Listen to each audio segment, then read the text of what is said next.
Pablo Neruda. About the poet. Pablo Neruda was a famous Chilean poet and politician. He was a communist and was forced to leave Chile temporarily due to his political ideology. He eventually won the Nobel Prize in Literature. He gained a lot of fame due to his love poems and also his political writings. In this poem, Neruda talks about the necessity of quiet introspection and creating a feeling of mutual understanding among human beings. So now let us go to the poem. He says, "Now we will count to 12 and we will all keep still.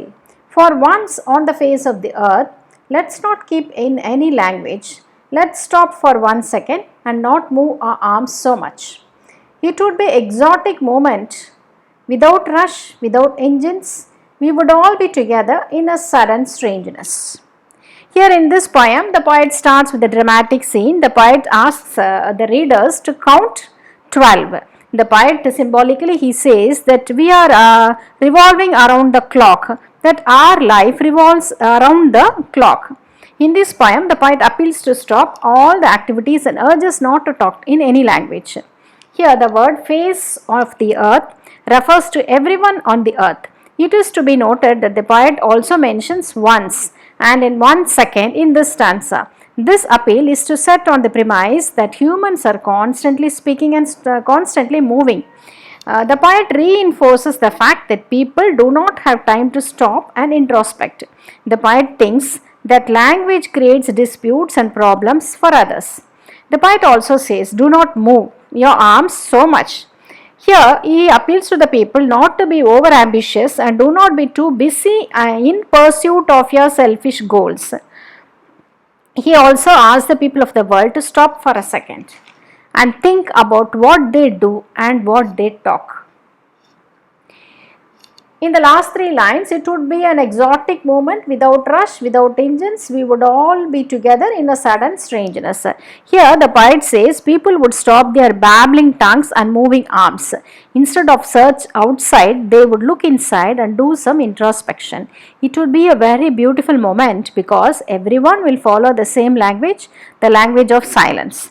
In that, everyone will be together, but a strangeness will descend and there will be no communication among people. Fishermen in the cold sea would not harm whales, and the man gathering salt would look at his hurt hands. Poet says that only for 1 second all human beings would stop their work and activities. Even the fisherman who catches the fishes would not harm the whales and the water organism. No person would be harming any other living being either for food or to earn his livelihood. He also talks about hurt hands. He says people ignore their own health just running behind money for survival. Those who prepare green wars with gas, wars with fire, victory with no survivors, would put on a clean clothes and walk about their brothers in the shade doing nothing. Here the poet wishes to spread the universal peace and brotherhood among the people. He urges the readers to stop all kinds of aggression, jealousy, dispute towards others and towards nature. The poet alerts the people who exploit the green wealth of nature by deforestation or by mining or fishing in the deep seas, and the soldiers who use weapons to kill fellow human beings. They need some time to introspect about the consequences of their actions. They are merely doing this job because they follow the orders and they only earn some money to make their life comfortable. What I want should not be confused with total inactivity. Life is what it is about. I want no truck with death. Here the poet says for a moment everyone will stop their activities which they undertake for managing their life comfortably. Like a mad pursuit, struggling for survival, the greed that destroys oneself and others. He says those who prepare wars for ruling on others will realize the futility of victory because such victory has no survivors. He wants people to wear new clothes and develop new approach towards life and realize killing people is not victory, but living in peace and harmony is a better way of life. Doing nothing refers to living in peace and harmony.